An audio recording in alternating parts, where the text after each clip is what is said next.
there's probably, for me, there are probably at least 5 people that can't get close to the church and are walking on the road. So we start 5 minutes after it's fun. We have some stuff happening first. Yeah, that's good.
Good afternoon. My name is Reverend Ramin Zahed, and on behalf of our co-pastor, the Reverend Rona Kinsley, and our pastor emeritus, Reverend Susan Cook Kittredge, I'd like to welcome you to the Old Meeting House community. We are here gathered today to remember the life of an incredibly talented, funny, warm, vivacious man. We thank you for being here. Our hearts are extended to yours, and on behalf of the Old Meeting House community, I offer you our sincere condolences, friends and family of Austin Cleves. And now I'd like to ask, can you hear me now? Okay. And now Austin's daughter, Joellen Kubler, would like to come up and say a few words. And after that, we'll be doing our morning hymn, our first hymn, Morning Has Broken.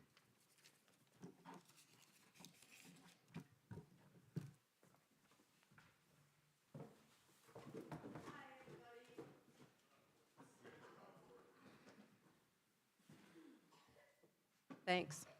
I'm Joellen Kubler.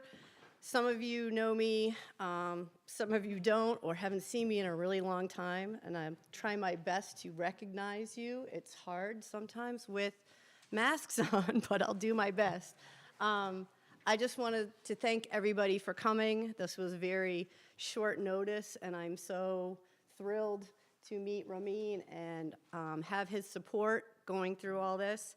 I was lucky enough to be here all last week with my dad and got to speak to him and see him every day. And so I feel like there's a bit of peace that comes with that. And I was hoping that he was not going to suffer for too much longer, and he didn't, and I feel relief at that. And I'm going to say some words at the end of this, which I'll save for then, but thank you all for coming and doing everything that you did to show him support. Thank you.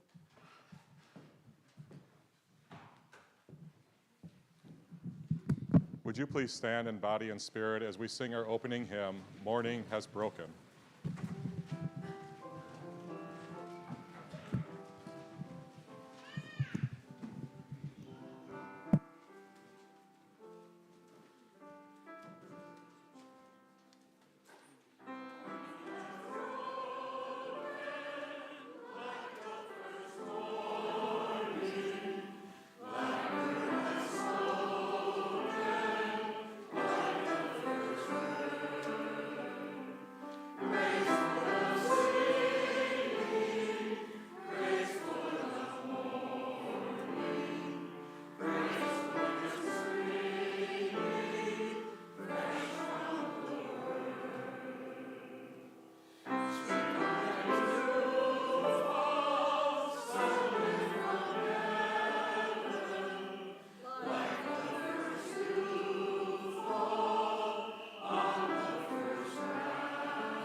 In what follows, we're going to have 4 people who knew Austin very well come up and give a remembrance story.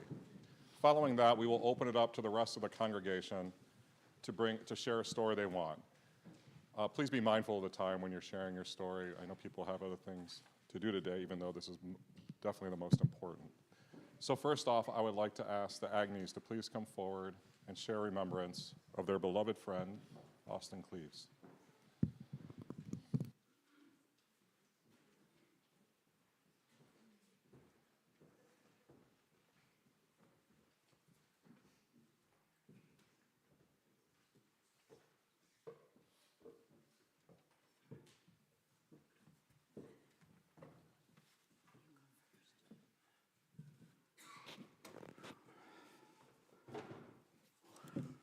Austin, where to begin? Austin and I knew each other at UVM, class of '62. Now, Austin always claimed that I was much older than he is, but if you'll check your program, his birthday is June 13th and mine is May 26th. But when Alice and I, with Don and Daryl in tow, moved to East Montpelier in November 1965, not knowing a soul, Austin was the first person to reach out to us. Daryl and Joe Ellen are the same age, and soon family gatherings became a routine. At that time, all the cows in the barn were named, so Don and Daryl soon became cows' names. Krista and Amy followed as time went on. I'm not sure if Alice ever entered the herd, but knowing Austin, I'm sure she did. When we stopped to see Austin last Monday, he was still joking around. When Alice mentioned that he probably felt lucky not to have a roommate, he said, "I'll say, every time an ambulance pulls out front, I say a prayer that is a woman so they won't put someone in here with me." The Agney family is truly going to miss all the light Austin has brought into our lives.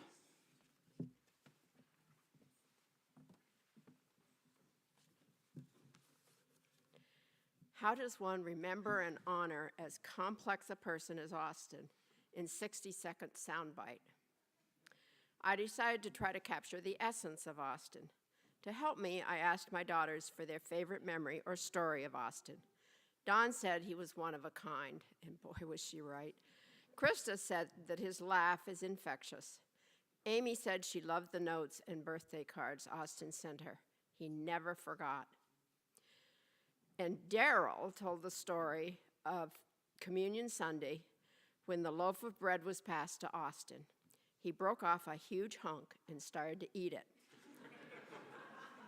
Everyone was watching him and waiting for him to finish chewing. He finally said, "What are you all looking at? I'm hungry. I was milking and I didn't have a chance to get breakfast." And that was so Austin.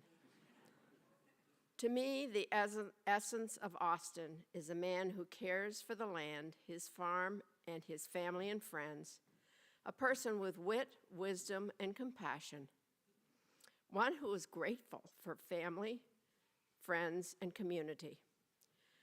I know Austin would like me to mention how deeply grateful he was for the Hall family, their many years as neighbors, friends, business partners, and always, but especially in this home stretch, the support they provided to him was amazing, and he knew it. He told me every time I saw him. Austin's smile, jokes, laughter, and love will be greatly missed. Losing Austin after 60 years of friendship leaves a big hole in our hearts. I do know that God will have her hands full with Austin.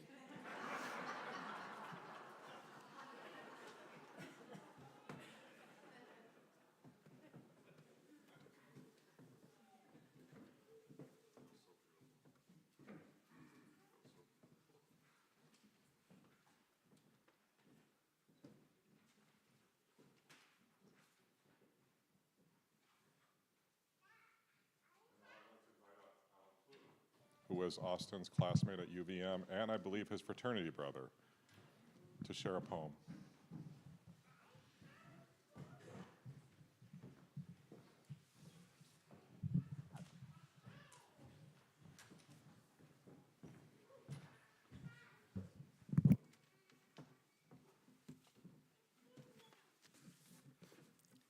I, too, like Richard, was in the class of '62. And I was started in the class of '62. Didn't quite finish there, but anyway, so that means that I've known Austin with some 59, I guess, and so about 61 years. So we're going for a question of who's known Austin longer. Austin was, when you go to fraternities, you rush, you find out which one is a fit for you. And I met Austin at the fraternity. He immediately greeted me, and you could tell this guy was a really warm, friendly, wonderful guy. And I said, this is a good fraternity for me. It's a good fit. Austin became a leader in the fraternity, and at that time, there was a particular festival that we had called Cakewalk. Many of you probably remember it. And Austin was one of the walkers, and it's quite a thing. It was the festival that started in the longest winter carnival in the United States, and Austin and his partner I think they finished second. I don't know, Bucky might remember. And he says yes. So this is really important. It was good, because our fraternity had a reputation of having very good cakewalkers. And if you were a cakewalker, you kind of had it made on campus. I won't tell Barb that, but anyway, when Austin was during the school year, he would come over to the farm, Lyle Young's farm, and in the spring, Lyle had a sugaring operations, and so he'd invite some of the fraternity guys and their favorite girlfriends at the time. So Barb and I came over to help with sugaring. Mostly we ate some of the syrup, I think, but it all worked out well. After college, we were away for a few years, but we were from the north and the south. We decided to come to Montpelier, partly because we knew Austin was there. Barbara's brother also lived in the area. So that was the right move for us. And we remained connected with Austin throughout, up until last Wednesday when we last visited him. Austin had, some amazing times. You guys, some of you know, he was the he was the farmer of the year for the state one time, but he had some down times, and he had to go through a divorce from a woman we liked very much.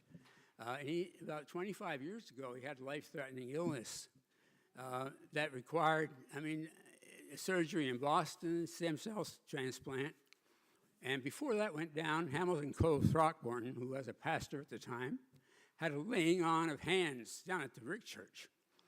Talking to Connie, she said, it seemed to work, but she said it sort of turned into a roast because everybody had a chance to kind of give Austin a hard time at that time. But I think he felt supported and loved, and things went well with that. So that was one. He kept in touch with his fraternity brothers through the years. About 6 years ago, Barb and I took Austin down to the funeral of another fraternity brother, Lou Harvey. And there was a poem, excuse me, on the bulletin for Lou. On the way back, Austin said, I'd like somebody to read that poem at my funeral, if there is one, or memorial. So this is Austin's poem. It's actually a poem mostly by John Burroughs, somebody from the mid-18th century. It says, I'm in love with this world, Vermont. I have tilled its soil. I have gathered its harvest. I've waited upon its seasons, and I've always reaped what I've sown. I've climbed in mountains, welcomed its forests, felt the sting of its frost, the oppression of its heart, the drench of its rains, and the fury of its winds, and always have beauty and joy waited upon my goings and comings. I have a copy of this down at the parish house if you want to see his pictures in here.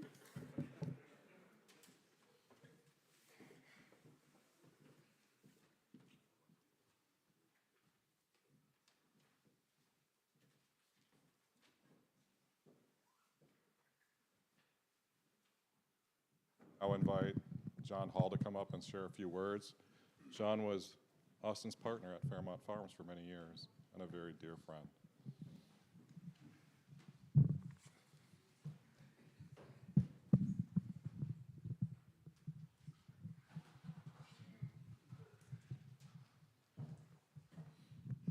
Thank you. Can you hear?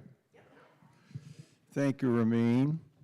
And I want to thank Jo Ellen for her generosity and their willingness to work together with everyone involved. And one of the joys of Austin's interment at the nursing home was when we came in, he said, I've just got off the phone with Jo Ellen, and we had a wonderful talk. And so I just want to share that with you, that occurred. Donna and I moved here with our children 57 years ago. Woo, seems like a lot. Stuart, who sits right back there, was in first grade, and we weren't here that long, and Joyce Christensen called Donna and said, I want to speak to you about Stuart. And so we wonder what the heck that was. And she said, I can't get Stuart to color between the lines. And that seemed hugely a problem but now that I look back, I kind of chuckle about that. But Austin was not one to color between the lines, that's for sure. He had many things that on his mind that were different. And when we formed Fairmont Farm, it took about a year and a half or more to discuss how that whole entity would occur. And Richard and Stuart were talking about parallel parlors and the land and so forth, what would be required. And Austin broke in one of these meetings. There were 7 of us seated around. He said, well, I'm going to have a cupola.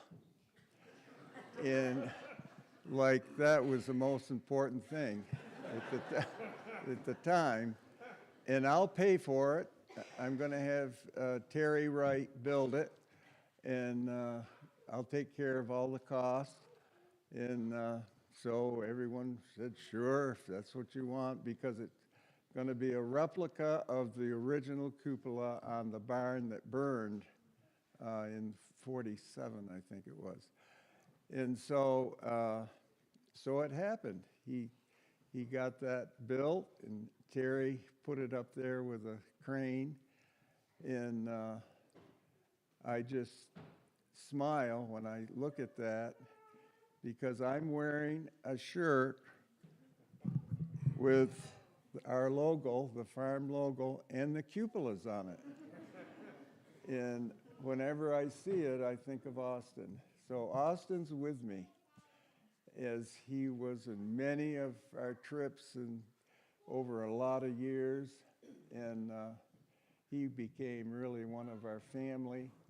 He was very free to enter our house whenever he felt like it. And one day, yeah, one day, Donna and I had gone shopping with the children. No one was home. We came back, and on the counter was Austin's impeccable handwriting. That was one thing about him. You never will see a person that with such accurate handwriting as his. Well, here was a note on the counter, and I have searched all your cupboards and to find something to eat, and found nothing but a half-rotten banana. Thanks a lot. Signed A. Cleaves, AC. And so that is just one of many events that that we had together. And as most of you know, that we had a barn fire in 1970 after 5 years being here. And Austin had us come up to his farm, and we commingled 2 herds together, and we worked together until 1st of April the following year. And I don't think we ever had a harsh word among each other during that whole time. Joe was, I think, the same age as Richard, and they had a good time tearing around the barn. But that, yeah, so thank you for coming and hearing these stories. Thank you.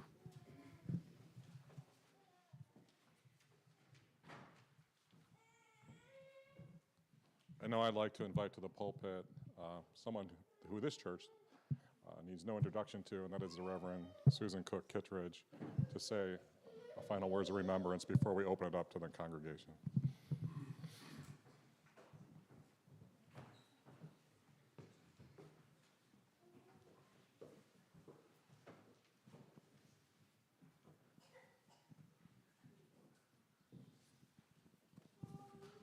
I'm not as tall as Ramin. He nicely put a little step here for me. So I can hear Austin saying, well, I certainly had to go to some lengths to get you back here to pay us a visit.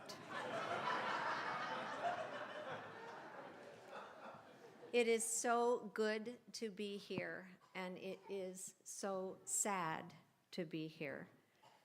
It feels like home, but different. I've known Austin for about 40 years. In the 1990s, when he was worshiping at the Old Brick Church, which he referred to as the Brick, he got cancer, and was pretty sick, and it became clear that he needed advance directives, and he asked me if I would be his agent for health care. And I agreed, and thus began my role as the perennial thorn in his side. Because I tended to nag him about making appointments, he started calling me Mother. Accompanying him to surgeries, I was inevitably referred to as Mrs. Cleves or his wife. And he delighted in correcting the doctors and the nurses and saying that I was not his wife, I was his minister.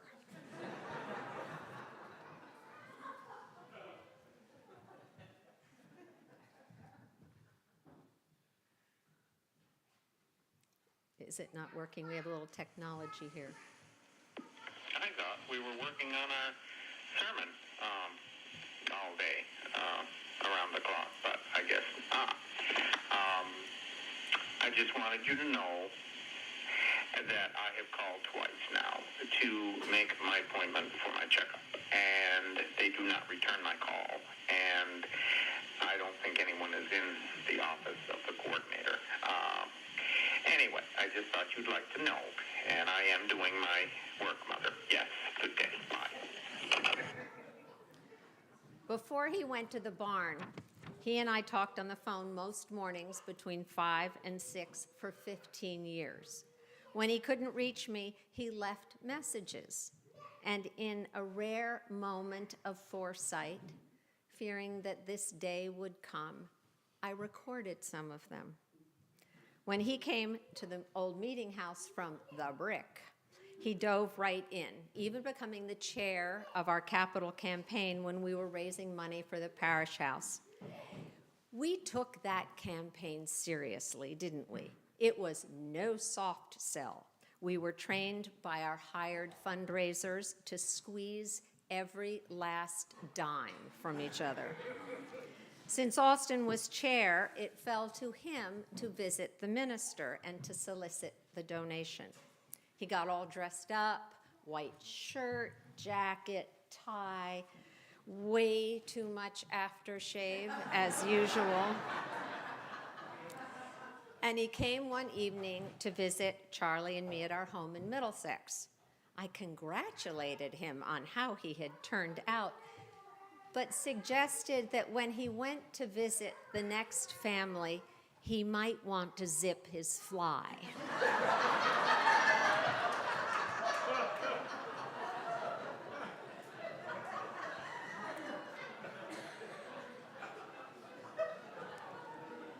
At one point, we were considering holding forums at church, and I got some calls. It's a good idea for a forum. Would you be interested in having the church services on Wednesday?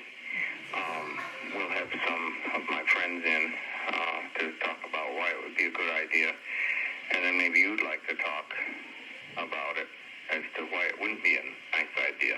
Just keep that in mind. Good day. I wondered if maybe we could have church like on a Wednesday morning or something like that instead of Sunday. Because then I could still party and not feel bad, and it would break up the week, and Sunday's kind of a family day anyway, you know. I'd be with my family. Anyway, just a thought. As was true for several of us, we considered Austin part of our family. He was with us for Thanksgivings and for Christmases, often, by the way, having had another dinner with someone else earlier in the day. He teased me about my proclivity to dress up a meal, dubbing me Martha, as in Stuart. Martha? Martha?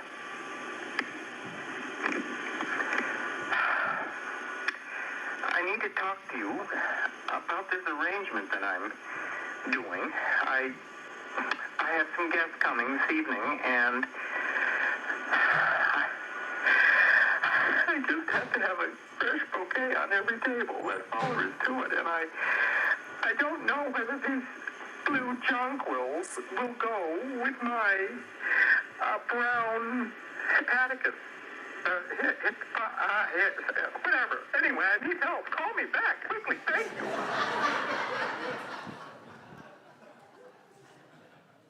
So next Sunday is the first Sunday in Advent, and I've been planning for services, and the stories of the season have been playing in my mind, particularly this week, those of the Magi, the wise folk.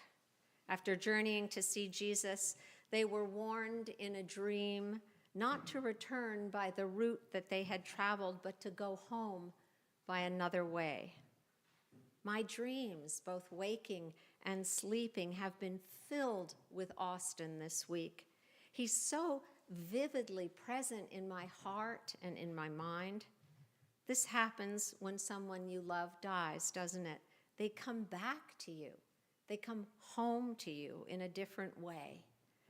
It was certainly true of Jesus. He was present and yet not the same. He walked through walls. He visibly digested fried fish. He broke bread and then he vanished. When I visited Austin this past week, he wanted to talk about death and dying. He said that until a few weeks ago, he thought he only had about 4 real friends. He couldn't believe how many of you went to see him. He didn't understand why. I'm just me, he said, just plain Austin. Why are people so kind to me? And he went on, I guess you have to get to where I am now, so low down, to see that the only things that really matter are love and friendship. A wise man's gift to us all. Humbled by love and overflowing with gratitude, Austin has gone home by another way, home to those who love him, not the least of whom is God. Thank you.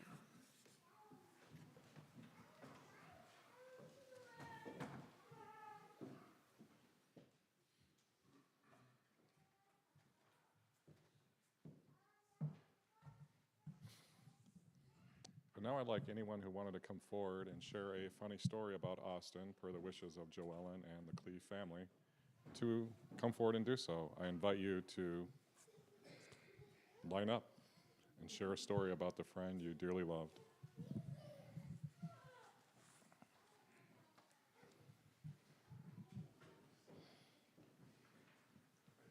Yep.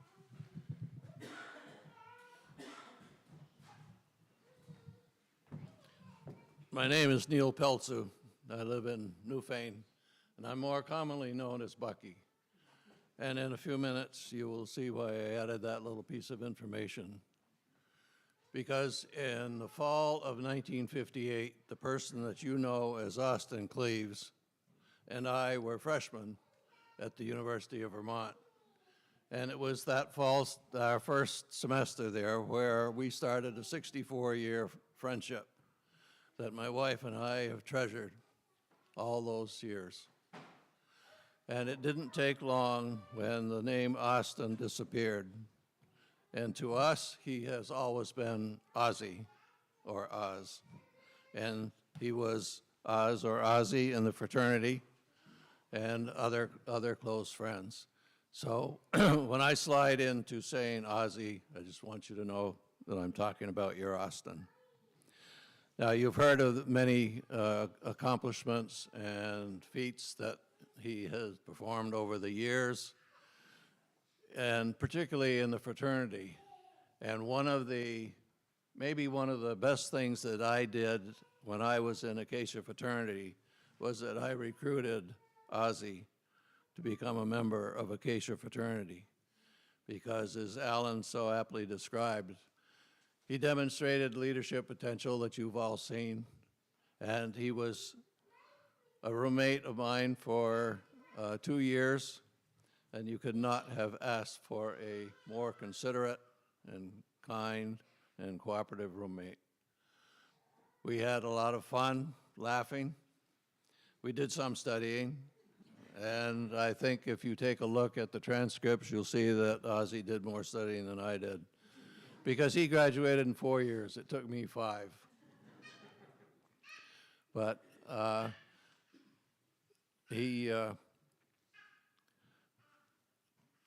you all know that Ozzie was frugal. And one instance when I'm not sure if it was after Carlene and I were married or while we were going together, but anyway,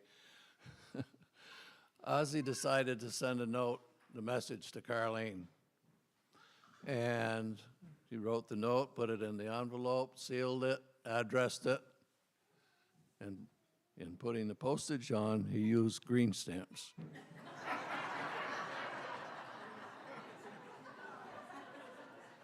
It went through the Postal Service. They didn't pay attention. We didn't have zip codes back then, and they didn't pay much attention.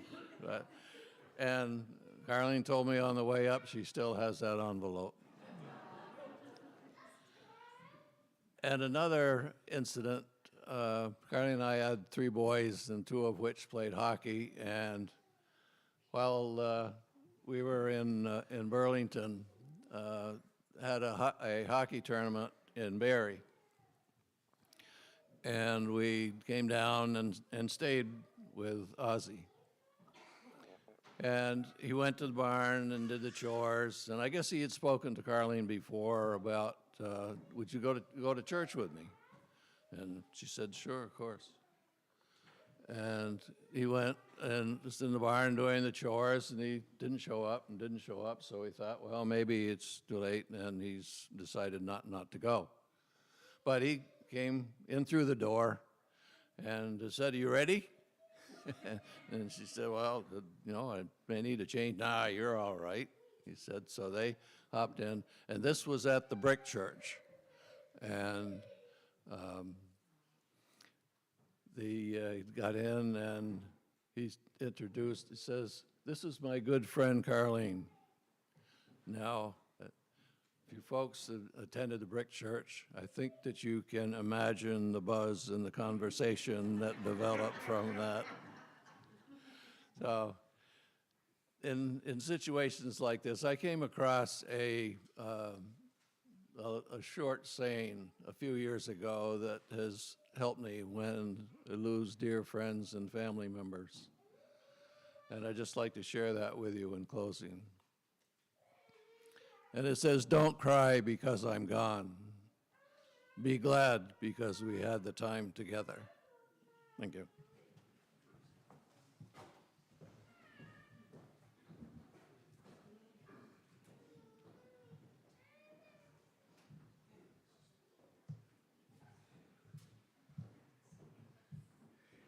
Hello, my name is Bruce Chappell, and our family occupies and runs Templeton Farm over here on the Center Road. We're actually abutting landowners with Austin, and now Richard and Bonnie and the Fairmont Farm crew. But I just wanted to, I don't think I can outdo Susan's jokes. I've got some stories. I don't know if they're quite as funny as yours, but they're interesting. But Austin was a longtime friend of mine. I knew him for well over 40 years. I always loved his quick wit. And every time I was around him, I always had to be on my game because I said, I know darn well he's going to zing me with something. And so over the years, we've bantered back and forth a lot about things. Actually, his family and ours settled the town of East Montpelier in 1788. And so that's where some of the connections come with our bantering back and forth. And I'm going to end with that in a bit.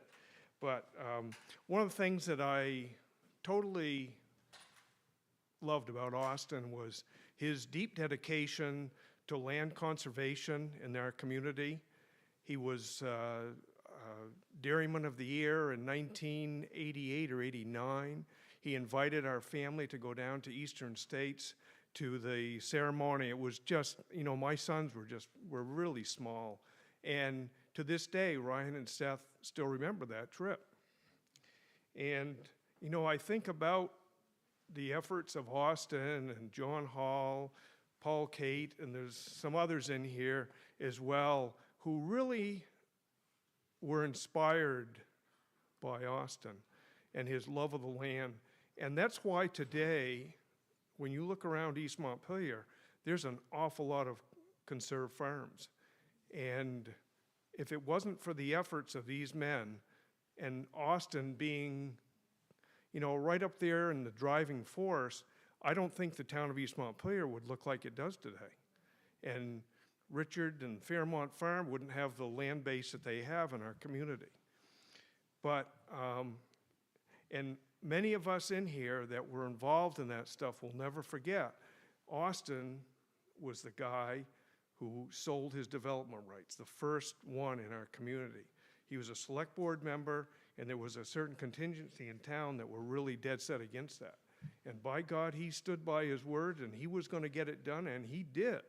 And many of us have followed beyond there, the Christiansons, the Sibleys, you know, the Blackwells, you know, a lot of us in our family as well conserved our land for the future. And I can say that a lot of that had to do with Austin's deep love of the land.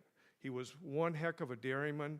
He had a great herd average, great cows, and I sincerely will miss him. But one of the things that I loved, and John reminded me of this,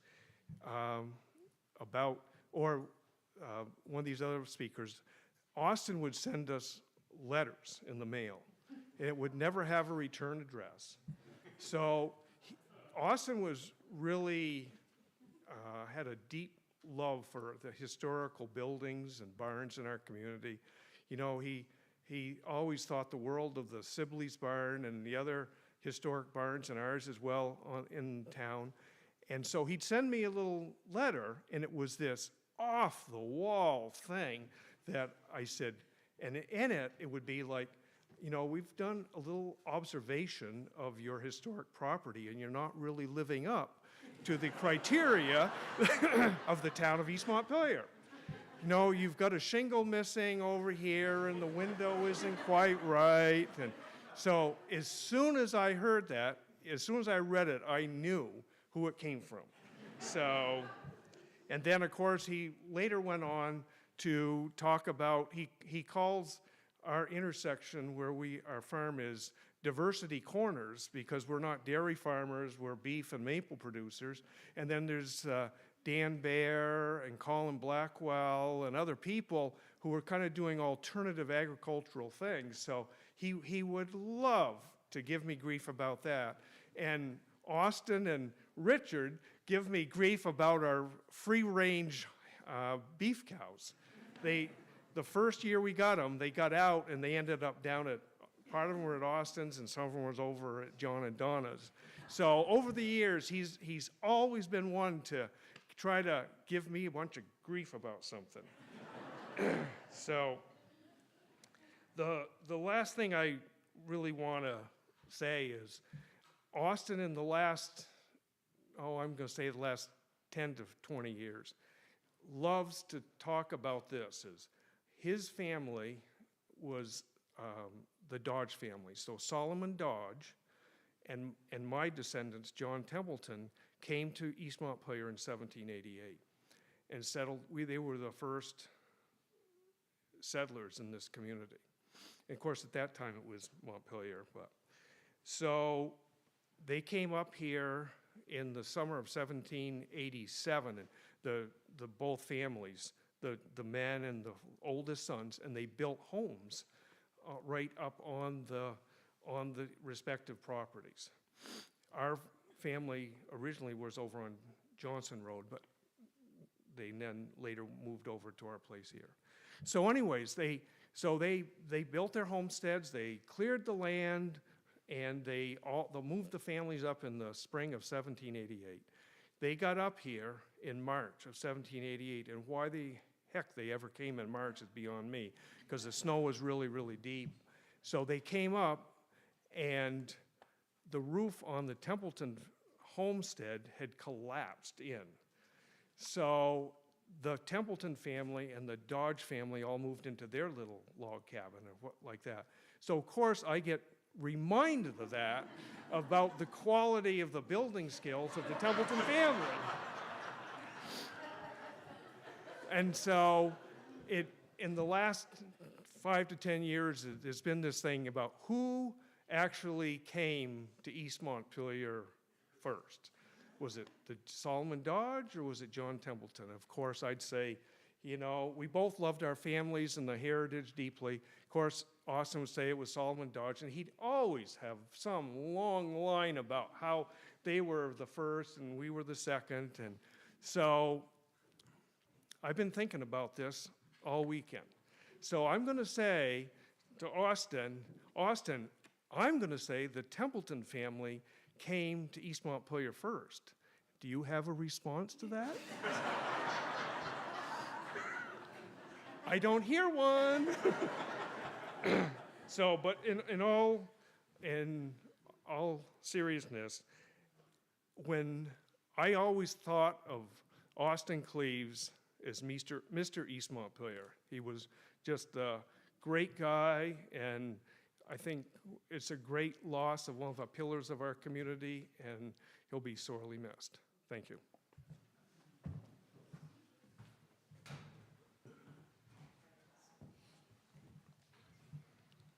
So have her come up and then you, Barb. Okay.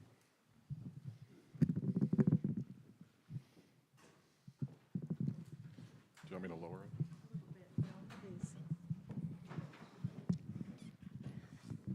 I'd love to follow up on that because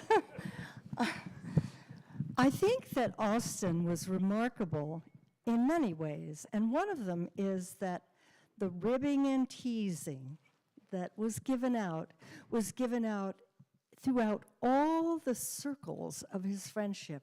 And I was way out on the outside. I was a newcomer. My people were from Virginia, so I didn't have the background. But he found many ways to tease me regularly. And he stopped by our house and teased me regularly. And when I started really getting hot about the idea of conservation and working with the farms and working with you people who owned the farms and saw the vision of sharing them. Right about that time, Charles Johnson, my husband, tells me that I got up at 6 in the morning and started at certain times when I was raising money, calling people, and I didn't stop until 9 at night. So I was a little addled in the brain at that point. And I remember calling Austin about something. And I had just talked to Paul Kate 3 times. And I said, Austin, I couldn't get you. I'm glad to get you. This is Paul Kate. I mean, Nona Estrin.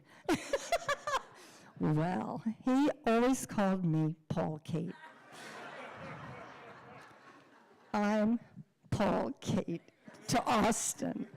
And I honored him by always saying, when I called him, hi, Austin, this is Paul Kate.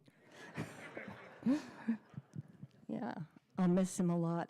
He stopped by, and Susan, I appreciate seeing the other piece about the food. When you moved out of town, I had just begun to feel overwhelmed. I'm 82.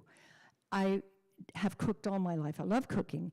I didn't mind the work, but I didn't want to think about it 3 times every day. And I was telling my husband about this, and we got this idea that we would hire the same person that someone else in town, the Holdens, were using to cook for them twice a week, once a week. And Austin said, hey, I'd like to do that too. Can I be part of that? So this is helping me put together some pieces. And we'll all miss him terribly. Thank you.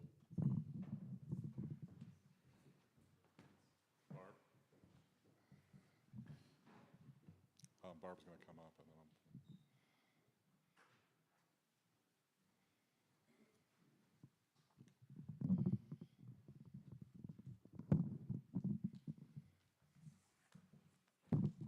That's fine. Sure. Actually, this is just a short message from Steve and Sue Sinclair, who wrote to us by email last night and wanted their words expressed today. And two of the comments are right along the theme of ancestors and food. So I will read that part.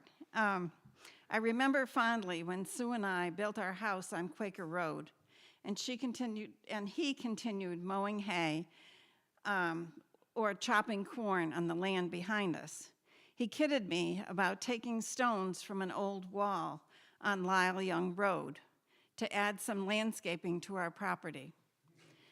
My ancestors cleared this land, and here you are bringing stones back, he said. And then they comment, we were on his meal rotation schedule. I think we were too, anyway. And then he says, in fact, he'd call to see what we were serving at any given night to see if it surpassed what others might be eating. And he ate so many Christmas dinners with us that we would be disappointed if he got a better offer. And apparently sometimes he did. But, so they close with, we will all miss his community spirit, love of the land, sense of humor, and love of humanity. Rest in peace, dear friend.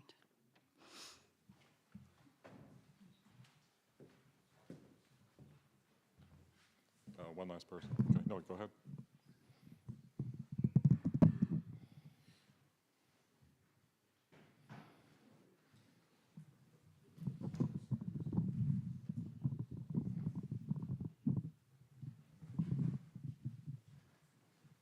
Hello, my name's Paul Cade, as most of you know by now. This is just a different reincarnation. Anyway, there's lots of Austin stories that probably ought to be told, but I had one that I thought I'd share with you. This would have been back in the early 70s, and the Allen family, Helen and George and the whole crew, every once in a while there'd be a get-together of some of the friends, and of course Austin would show up down there because there's a good chance of getting some apple pie or something.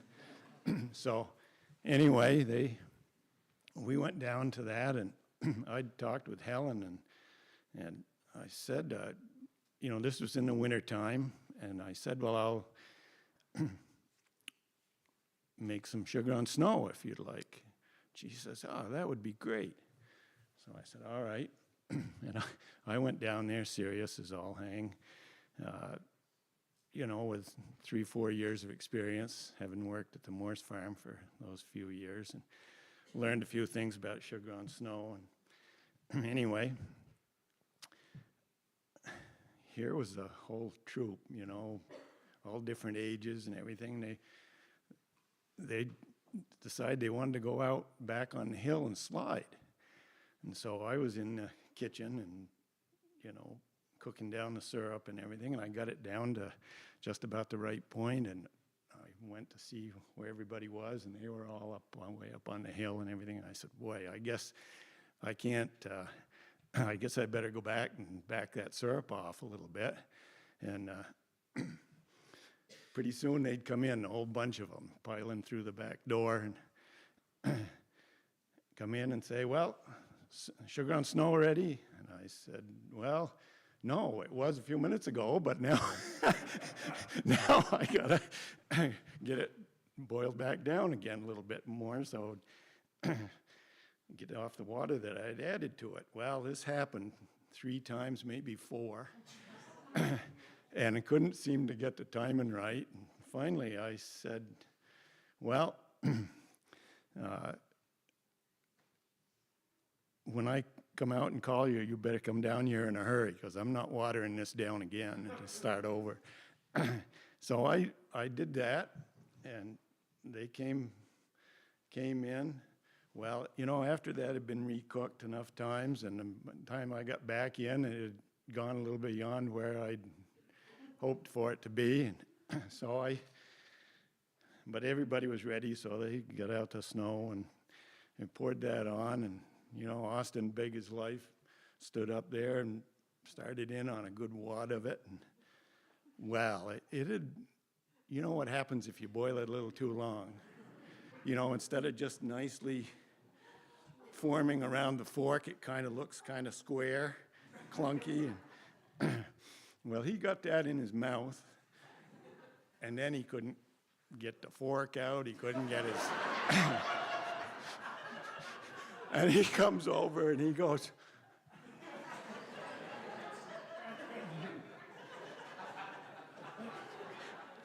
he's going like this and couldn't get much of anything to work the way it should. So you know, of all the times I've had contacts with Austin in one way or another, this is probably the only time I had him totally tongue-tied.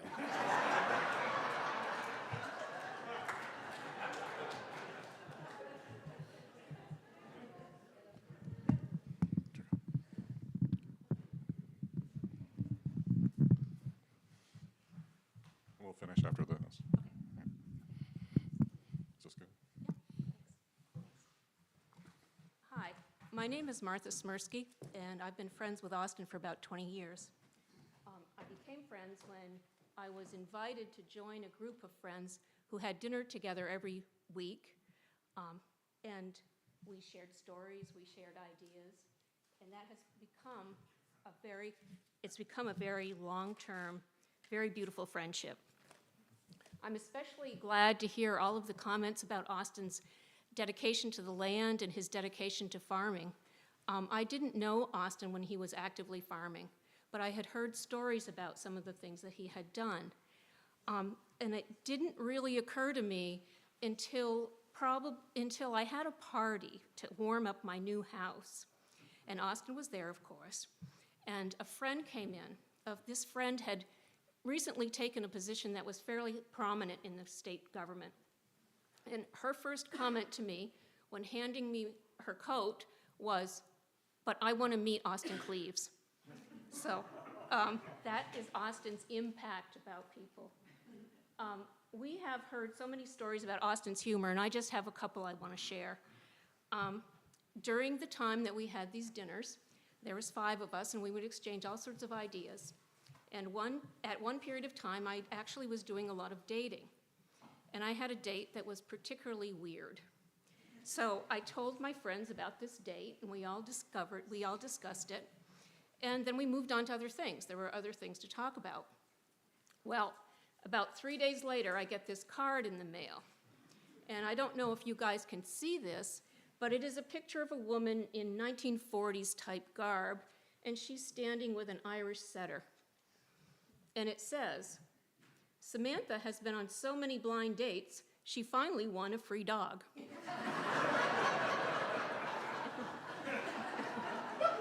And you open it up, and it says, "Woof." And then it says, in Austin's impeccable handwriting, "Sorry, Martha, but you deserve this."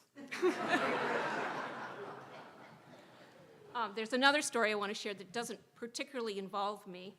I wanted some manure for my gardens, and I kept asking Austin for some manure, and he was kind of ignoring me, and I kept bugging him, "I want some manure, I want some manure." And my friend Georgie pulled me aside one night, and she said, "You better cut that out." Several years ago, another person who wanted some manure from Austin kept nagging at him, And he wasn't responding, and he wasn't responding, until one day, which was her birthday, he showed up in her driveway with a truckload of manure, dumped it in the driveway, stuck a candle in it, and left.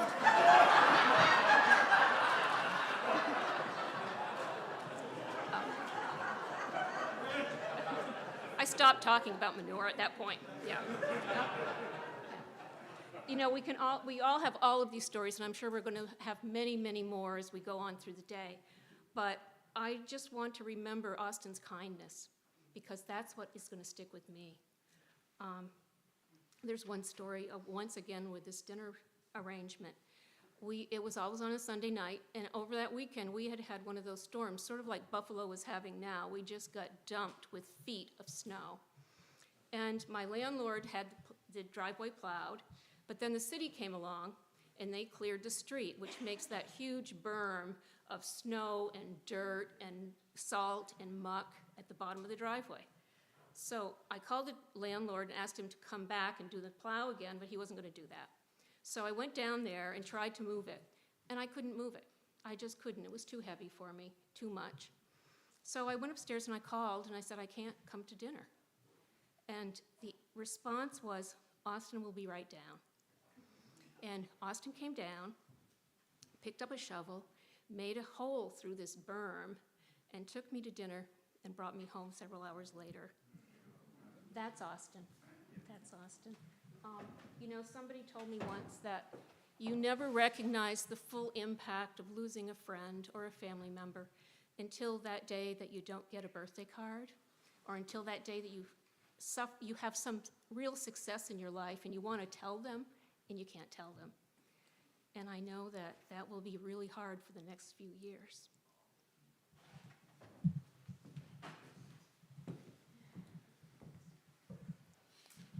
There is a mistake in the bulletin. We're going to do the closing statements, then go into the closing hymn and then the benediction. So I'm going to go up into the pulpit and do a closing statement, then ask Joellen to come forward and do your closing statement.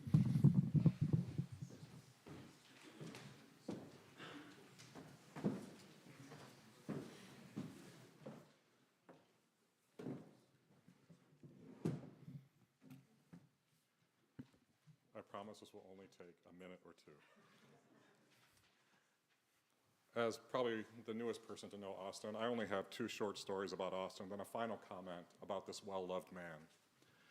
First story, we invited Austin to a community potluck this summer. My wife, who is Filipina, made him Filipino food, and I asked him what he thought about it. He said, Ramin, I don't know what the hell I'm eating, but I like it.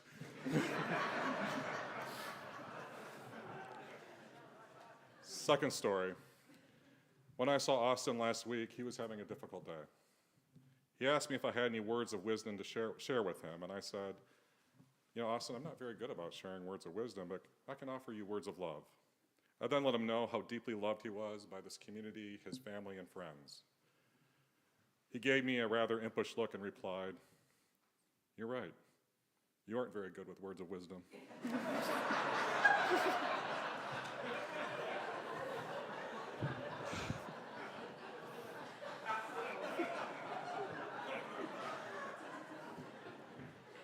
He then said to me, why do we wait until someone's dying before we tell them we love them? Take those words from Austin seriously, and please don't wait until it's too late. My final comment. It is with great pride that I can tell people about Austin, my new friend, and all he has done for this church, this community, this city, and this state. Along with the Hall family, he is one of the few people I know where I can honestly say they made their life work to feed the world. Rest in peace, Austin. You were a friend. We love you, and we're going to miss you. But we'll see you on the other side. Until then, may your name and your memory be a blessing for eternity. Amen. Joellen.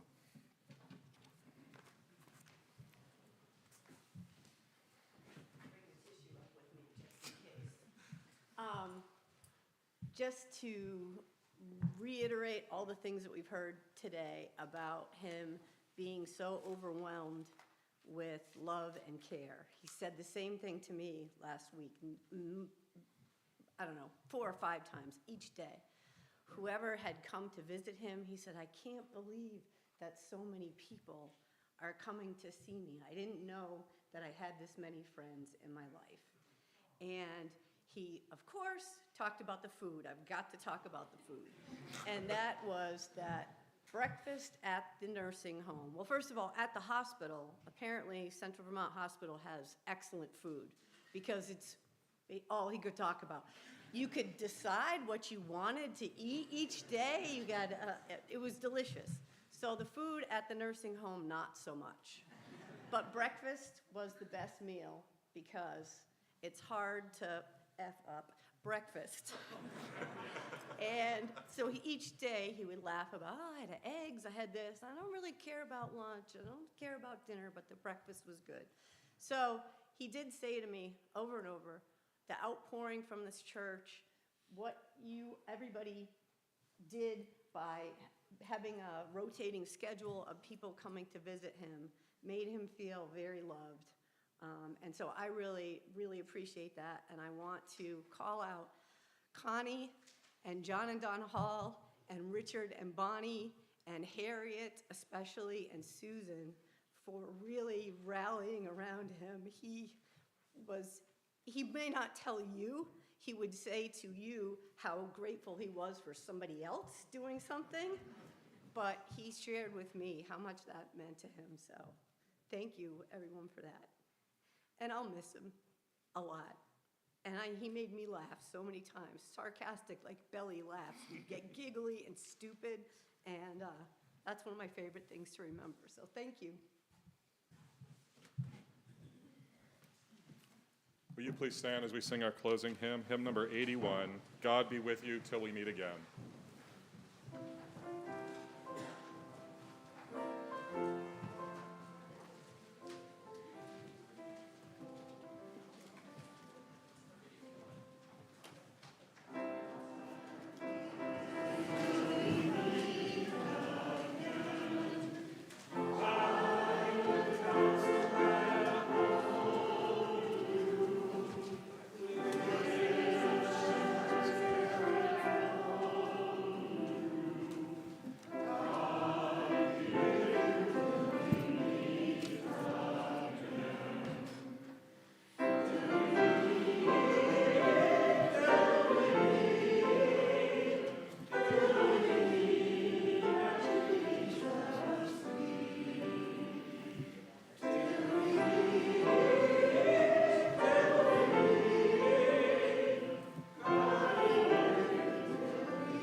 just one brief announcement before we receive the benediction.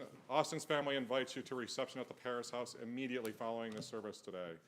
Please join us as we remember and tell more stories about Austin. And now, beloved of God, please receive this benediction. May the road rise to meet you. May the wind be always at your back. May the sun shine warm upon your face and the rains fall soft upon your fields. And until we meet again, may you be held in the palm of God's hand. Amen.